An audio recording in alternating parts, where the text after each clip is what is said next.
Hello and welcome to Energy Voice Out Loud, the weekly news podcast that keeps you up to date on the hottest stories from the UK energy market. CNOOC's dwindling output, nuclear in Scotland, and a book all on Piper Alpha. That's a lot to talk about if you're just me, Aberdeen features lead Ryan Duff. But thankfully I'm joined by my crack team of co-hosts. Erikka Askeland, news editor. How are you doing this week? Great. I love being in the studio. I think, the more we get to hang out together and record this together, the better. Do you know, that's a good point. If you're listening to this on your podcast platform of choice, which is completely valid, you can be watching this on video if you want. We are in our studio in Aberdeen, where you can also see the lovely face of news reporter Matt Perry. How are you doing this week? Well, I'm desperately in need of a haircut, so I'm a bit disappointed that we're on a video this week. But I'm also happy to be back up in Aberdeen because I was down south during this heat wave, and I will give the English and the Welsh credit. A lot of people in Australia make fun of the British when they talk about a heat wave, and we say, "Oh, heat wave, we deal with that weather for 3 months." The key factor is we deal with it with a lot of air conditioning, though. So I am quite happy to be back up in Aberdeen, where a heat wave is 19, 20 degrees, I think, is about the threshold for an Aberdeen heat wave. It's been scorchio at 15 degrees here in Aberdeen. Positively tropical. You know, that makes me build upon a point. We're recording this on the day that eForward hosted an event in our offices in Aberdeen, hence why you're up here. Ed Reed, eForward editor, spoke about, is it time that government stops focusing on data centres and more on air conditioning? Do you think that's a valid point? Well, yeah, absolutely. I'm very pro air conditioner, so yes, please get them everywhere. Fair enough. But to get onto the actual topic of today, I didn't have a smooth segue for that. It's just, because essentially, maybe let's see. We're all going to talk about the weather sometime, right? Let's hope the weather, the temperature here in Scotland and the wider UK comes crashing down a bit like the production figures from CNOOC. Yeah, there's been speaking of weather drops. CNOOC put out their accounts. Well, CNOOC's North Sea subsidiary put out their accounts for 2025 up till 31st of December this week, and it wasn't great reading. Friend of the podcast, Ashley Kelty from Panmure Liberum, described it as gloomy. Basically, the headline is that it's 90% their profits in the North Sea are down. Production, largely from a fall in production, I think it was about 25% across their North Sea assets, which is Buzzard, Golden Eagle, and the Scott area. I think Scott actually saw a little bit of a bump in production, but Buzzard, which is the largest producing oil and gas field in the UK CS, was down 40%, I believe, roughly. So, I tried to get in touch with CNOOC to ask them what's going on there. They weren't really forthcoming with anything. Imagine that. Let's just say they're pretty crap, actually, with explaining what's going on and telling people what's going on and being, kind of transparent. We have to rely on historic data like those in accounts filed at Companies House. Thank you for the UK's financial transparency regulations on that one. But I guess it does, because obviously one of the big stories last year involving CNOOC and Buzzard was that they confirmed that they won't be going ahead with electrification on the platform. And I guess looking at these accounts, you can probably see why. If production is down 40%, what's the incentive to spend billions of pounds on electrifying this asset? Are you just going to kind of keep it humming along while the resources dwindle? But Kelty kind of said that not looking great in terms of kind of their portfolio, because alongside falling productions, there's a rise in their decom costs by about I think around 15%. I don't have the exact figures to hand, but also the parent company, their holding company for the North Sea wing, increased in it or lodged an impairment. So they kind of not rosy reading for CNOOC, but I guess Kelty made the point that unlike maybe some of the other operators, because CNOOC is state owned, that there's potentially still geopolitical reasons for them to be in the UK. They're still having a foothold print here. Access to UK policymakers, politicians, that sort of thing is maybe enough of an incentive for CNOOC to keep its investments going in the UK. But certainly you'd think that, given what the wider industry is talking about in terms of the EPL, Did they say anything about APL in the accounts as well? Nothing in there. No, it was really just a straight down the line kind of numbers on their earnings. But you'd think that if it was a rosier picture in terms of the fiscal regulatory environment, that they might be looking to. Yeah, we've seen from the likes of. I remember a few years ago a presentation from Mitch Flegg, formerly of Serica, who kind of displayed that just because an asset is dwindling, there's things you can do to increase production. You can hum it along, but obviously CNOOC is either not able to or not willing to make those sorts of investments into Buzzard's production at the moment. At least, who knows? It could come back in 2026 and everything's turned around. It might have been down to maintenance outages. They weren't really willing to say, but it's not a.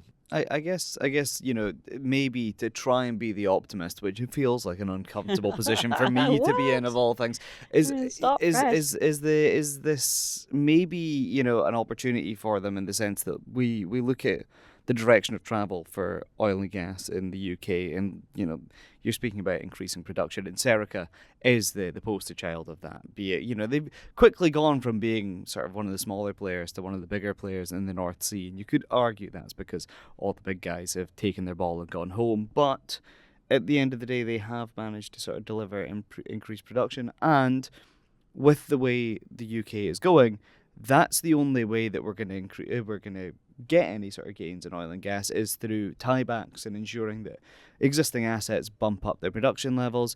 Do we see that as a potential gain for them? Do we see maybe Buzzard and co maybe sort of go reassessing, or is this a case of maybe see yet another sale on the cards? I hate to kind of just keep repeating what Kelty's thoughts, but he is a man who knows what he's talking about. And he said that in his opinion, he's sure that CNOOC would love to sell their assets, but who's buying an aging portfolio really in this current environment? And I think it's one of those things where if the EPL was reformed in the way that the industry has been calling for, if some other kind of certainty was given around tiebacks and, Rosebank and Jackdaw got the go-ahead and there is a bit more optimism and enthusiasm, investor confidence, as the industry loves to talk about, then sure, I'm sure with a huge asset like Buzzard and Golden Eagle, I'm sure there are opportunities that they've identified, but I don't necessarily really see it happening in the current kind of state. The important thing here, though, to note in particular is that if they were maybe making a little bit more money, as you say, had a bit fairer wind under their wings, then maybe they could have pressed ahead or wouldn't have hesitated to press ahead with electrification, which we know is probably one of the key requirements that the people who are developing GreenVolt, the UK's flagship floating offshore wind scheme, that everyone needs to have happen in order for this industry to get up off the ground. It would be a lot clearer if CNOOC were performing a lot better, but this is a problem. Yeah, we've got to remember that GreenVolt won its lease through the INTOG process, predominantly the TOG process, the targeted oil and gas, and they don't have an oil and gas asset to target anymore. Right. But they have got CFDs for bringing power to shore to hook up to the grid. So there is a bit of uncertainty around that. But then at the same time, let's face it, the Scottish government have ploughed so much into GreenVolt in terms of in terms of showing their direction of travel with offshore wind, that I feel like that project's probably not going to be allowed to fail. Maybe, but where's it going to go? How is it going to where's it going to export its energy to, and who's going to pay for it? Maybe it doesn't matter. I think it will probably be looking to secure more CFDs to cover its power going to shore rather than for an asset. But then what we've also got to remember is electrification is a long and expensive process. It's a lot of retrofitting. It's a lot of it costs a lot of money, and that's something that the NSTA CEO Stuart Payne has been all for, is electrification. But developers in the North Sea have been saying for years now that this is not something that's cheap or easy to deliver. So I don't know. It's not just the NSTA. The industry committed to this as part of the North Sea transition deal. So they've made commitments back in 2021. I know that we live in a very different world. How many prime ministers ago was that? That was a Boris Johnson deal, wasn't it? How many energy crises has it been since then? But those commitments were made, and I guess it will be not a great look for an industry that's trying to secure, political backing across wider society. There is this ongoing debate.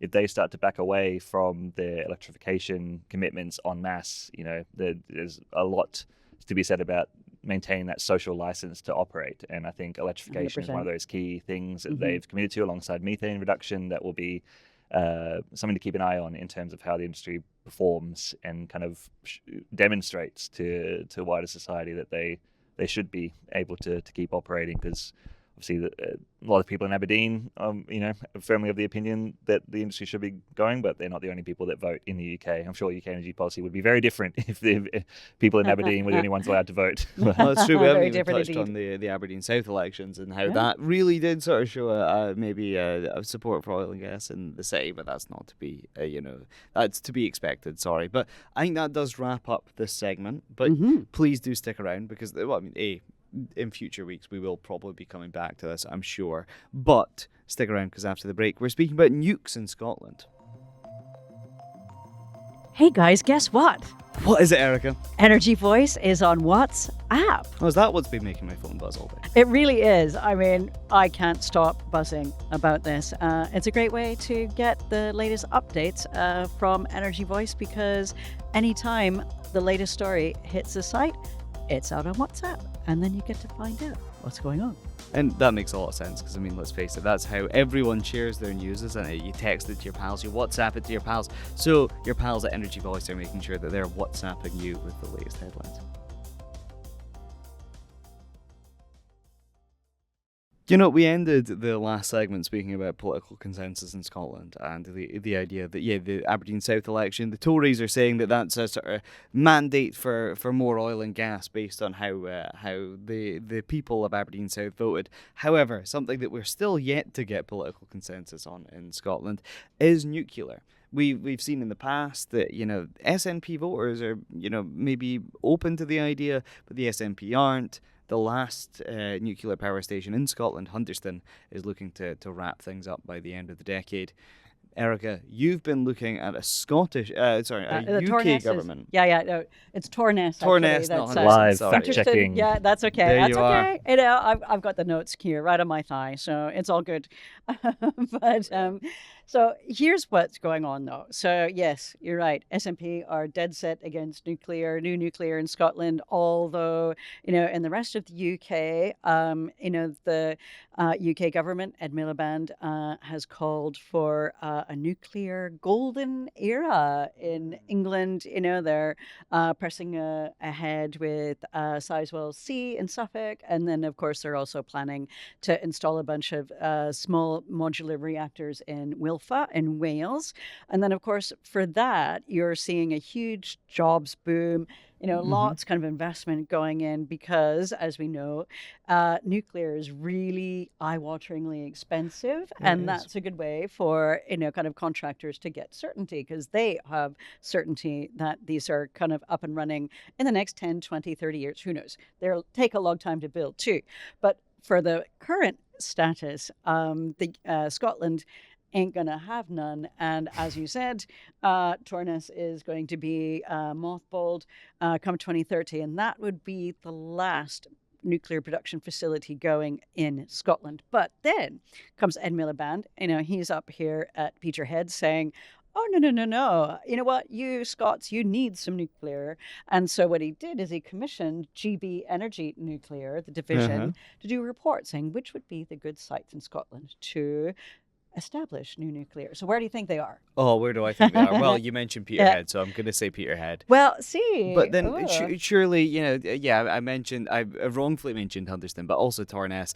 Surely if we're going to decommission, I've heard EDF sort of previously make sort of signals that they would be open to the idea of an SMR there. Of course they would. However, Here's a question for you. I'm gonna answer your question with a question.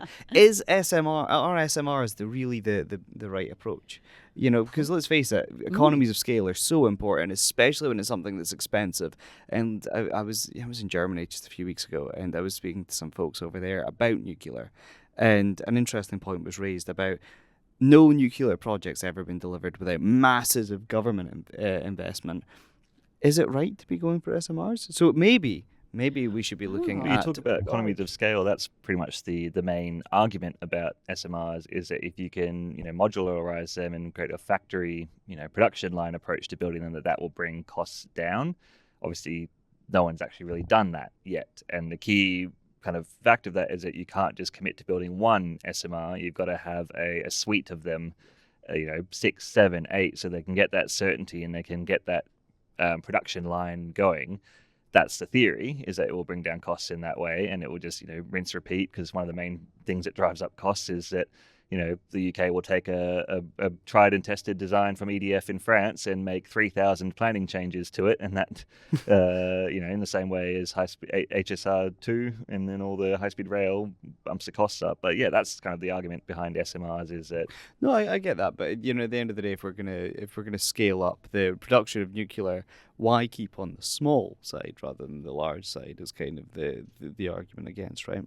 Yeah, well, I think it's just, it's very difficult to build it in a factory. If you're looking to build a 1 gigawatt reactor, you kind of just have to build that on site, whereas you can build those smaller modules in the same way, and just truck it to site and build it.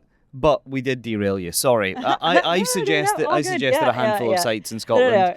Where are they? Where is Dan McGrail's team wanting to go? Drum roll, please. I've only got one hand. I've got a microphone in my hand. Okay, right. I can be one side. Yay, there we go. Lovely, thank you. Ta-da! We should probably have not done that out of frame for the guys watching. That might have looked like it's probably something going to be else. terrible for sound. But Yes. anyway. So as you can almost expect, it would have made no sense not to consider these sites, which are Torness in East Lothian, Dounreay, up in Caithness, of course. That's where the nuclear facility there has long been decommissioned, but I think they're moving fuel out of it. Is it there also some psh there? And by that I mean pumped storage hydro. Isn't Dounreay also the site for some of that? No? I'm talking You're nonsense. talking pish. I'm talking psh.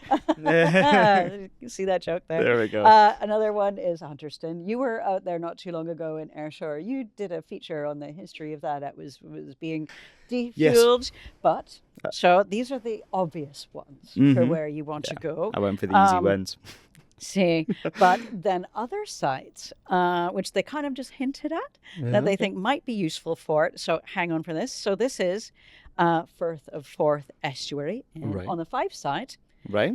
Stirling. So we can get some nukes, kind of maybe right next to the Wallace Monument. I think that would go really well. Oh, I'm sure. The nature folks would be all for that. Right? Well, see, here's the thing about wanting SMRs in your backyard. No one wants them yet, as far as we can tell. And then, of course, they think that maybe we should get some in Angus and the Aberdeenshire coast, because, of course, they're saying, well, there's a lot of oil and gas workers there. They work with energy. They could probably, handle this kind of stuff. But, I think there's still a lot of people who would go, excuse me? We're going to build nuclear where? But this is still the thing. This is the report that Ed Miliband commissioned, and, which they said it's a very technical thing. These are just technical points. But of course, kind of the SNP is still about, no, absolutely not. It's too expensive. You say it's technical points, but Michael Shanks, who's an energy minister within DESNZ, that is Scottish based. I think around Glasgow is where his constituency is. He came out with some slightly more punchy words, right? He was sort of saying that there's no reason not to. Was that what you said? I can't remember. There was a quote in your headline from Michael Shanks that was a bit punchy on exactly that. Now, don't quote me on the no reason not to. I will go and look that up while you're answering the question. Yeah, I don't know what you're talking about. There is kind of that. There is that growing divide between north and south, isn't there? That Ed Miliband and co are all for it, and maybe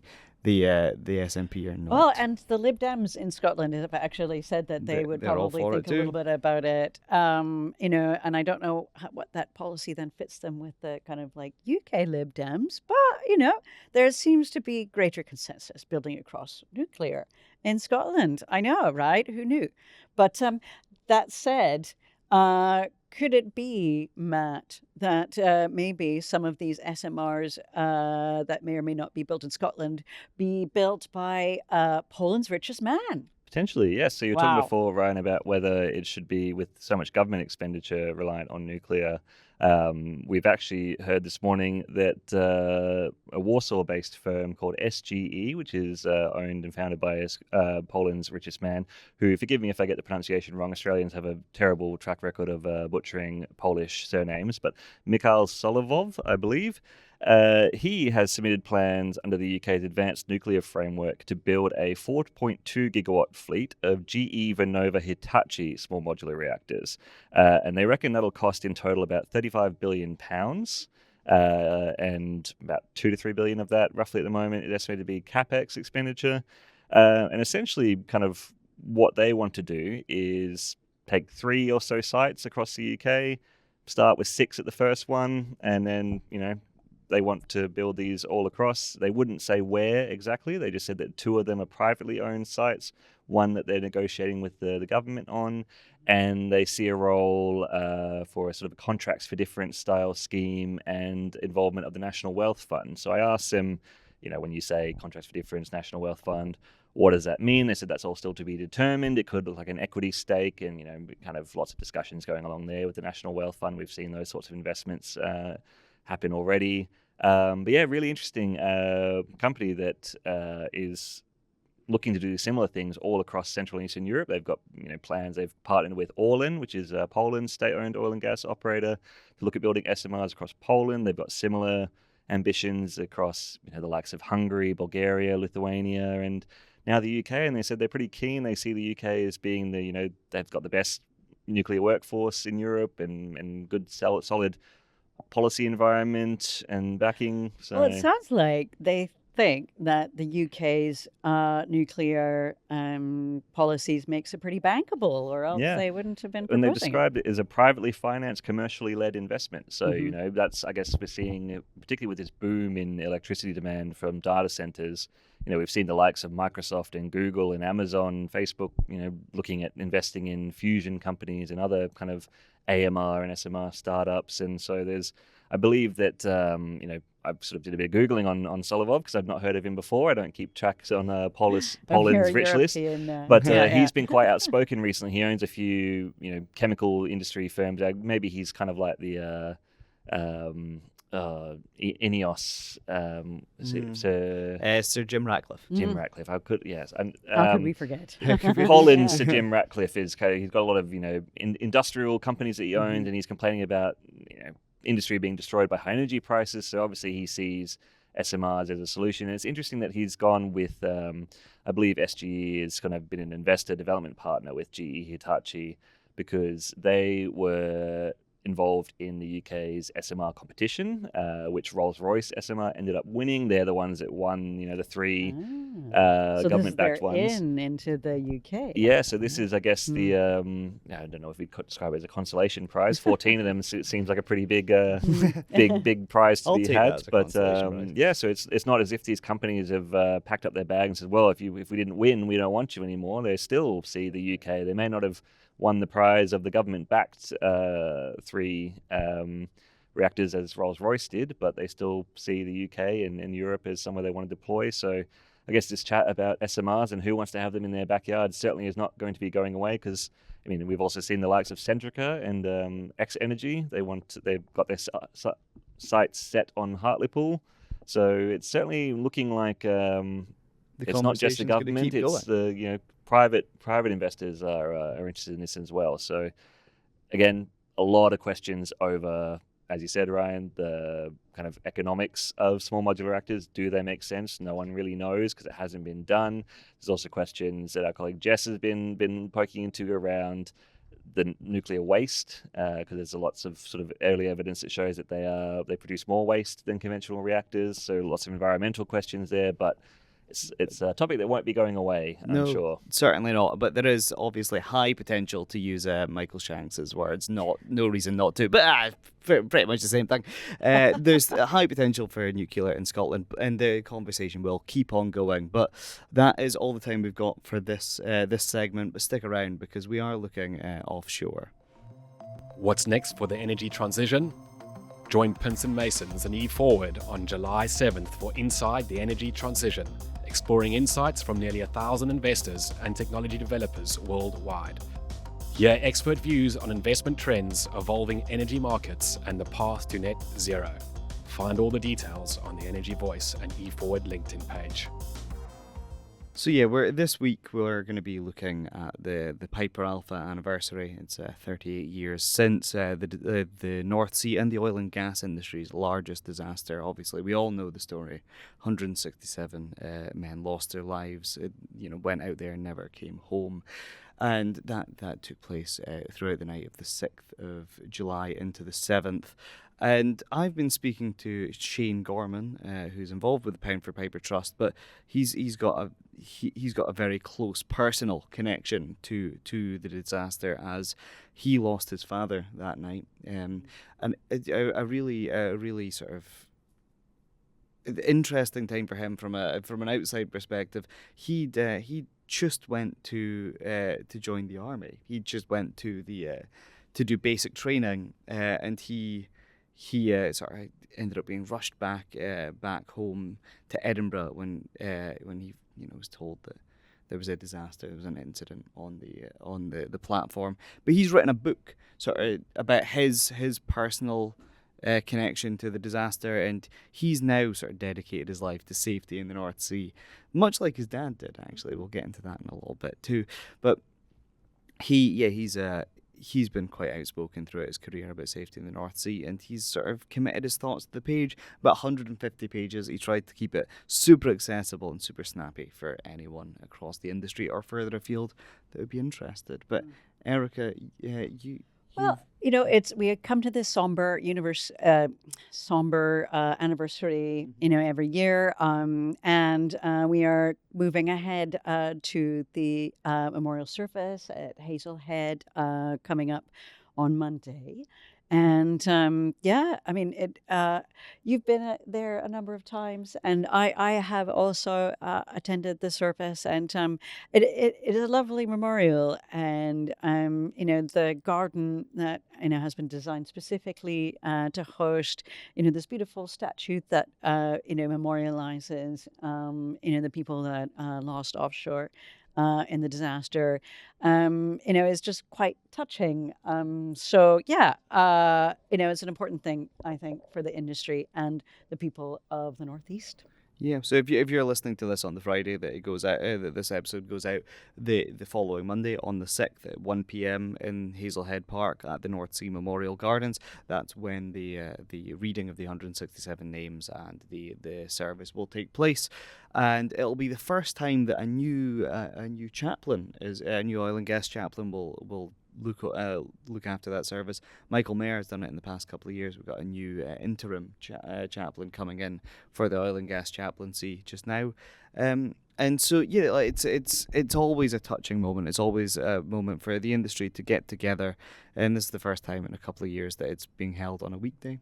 It'll be interesting to see sort of how that impacts attendance numbers, and obviously it's not a quote-unquote big anniversary, like sort of 35 years, 40 years, and a couple of times. For whatever reason, a 5 or a 0 makes these things more poignant, but on the other hand, it's still important. But if you ask Piper Alpha survivor and Pound for Piper boss Steve Ray about it, well, he speaks about how it doesn't matter what the attendance numbers is, it doesn't matter what the anniversary is, it's important for the industry to remember and to give a space for those people who lost loved ones, or those people who were out there, or have spent time offshore, to remember those that we've lost. And I think it's really commendable that people like Steve Ray and others involved in that memorial service do keep that conversation going, because we know it led to a sort of a fundamental shift in how the oil and gas sector operates and a real culture of safety. But it's also, we get constant reminders covering the energy sector like we do, that it is still can be a dangerous industry to work in. We just saw,